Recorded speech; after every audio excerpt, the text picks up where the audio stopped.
I rewired my anxious brain in 6 months, and I'm gonna show you exactly how.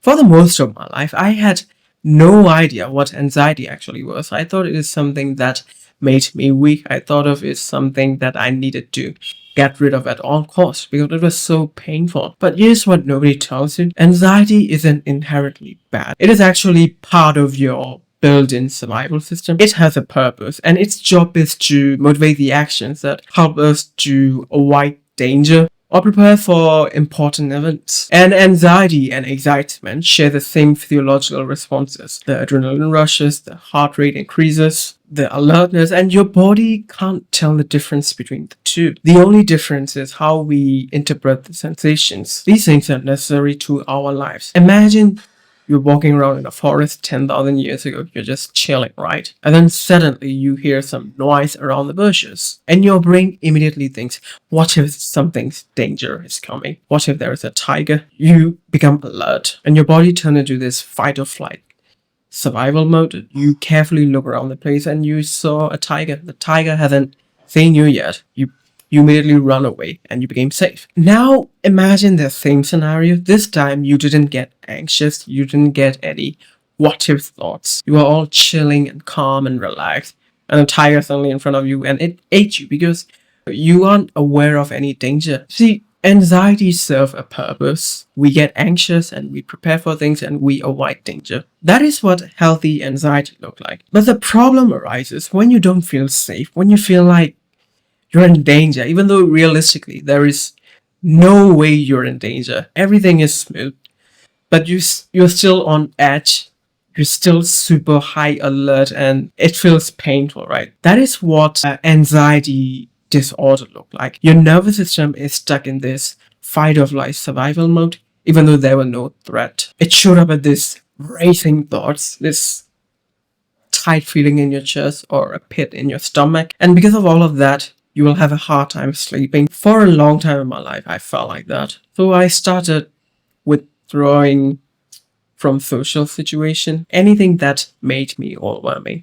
I just tried to isolate myself. I just tried to numb myself, and nothing really worked. So I try to think my way out of anxiety. It is always like, why am I even thinking about this thing? I don't need to be worried. It's stupid. I was judging myself, I was criticizing myself. I tried to logically tell myself I am okay, but it never worked because I thought anxiety lived in our thoughts. Wrong again. It lives in your nervous system, it lives in your body. So you literally cannot logic your way out of a nervous system response. And since anxiety is so painful to feel, you're most likely to avoid the situation that trigger you. But this only teaches your brain that the situation is really dangerous. Or you distract yourself with Netflix and scrolling and binge eating, whatever, to make that feeling go away. But this only relieves that painful sensation for a short period of time. Then it come back even stronger. Or maybe you try to think positively. Yeah, everything is good. I'm good, blah, blah, blah. None of these work, doesn't it? All of this backfire because avoidance increases the fear responses over time, and suppression creates this pressure cooker effect. Your brain thinks anxiety has to be fear. Your brain thinks it has to be avoided at all costs.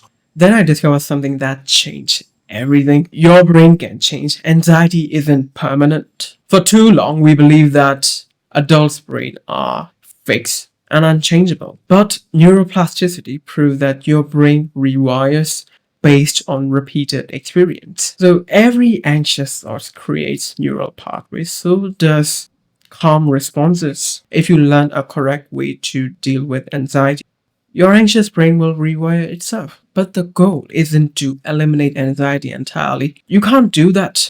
But to build healthy responses, to build healthy ways to regulate yourself. So this is what I did. When anxiety hits, I don't judge myself and I try to be aware of my anxious thoughts. And instead of running away and numbing myself with distraction, I do deep breathings and I try to feel that painful sensation for as long as I can. And after some time, the feeling went away. And every time I chose to feel instead of running away, I was rewiring my anxious brain. But understanding neuroplasticity is only the beginning. How you think about anxiety determines how much power it has over you. When you see anxiety as fear, you're adding fear on top of fear. Instead of seeing anxiety as an enemy, I started to see it as a messenger. I began to ask myself, what is it trying to tell me? And I tell myself this is just energy activation that needs direction. So every time anxiety comes, I pause and ask myself, what does this anxious energy wants me to look at? Most of the time, this is a message from your body, something that you need to look into your past trauma, your inner child. Then I breathe. I remind myself that I can feel this. This is just a feeling. This is just a sensation. It will go away without me doing anything. I don't need to be afraid. I don't need to be panic. And I do deep, long exhales that shift me into a parasympathetic state instead of the sympathetic fight or flight system. And the more you try to feel the sensation without running away, the faster you will rewire your anxious brain. This simple reframe changed everything, but I still needed to break the anxiety cycle. Most people think anxiety walk like this. You get a worry thought and then you get this physical sensation.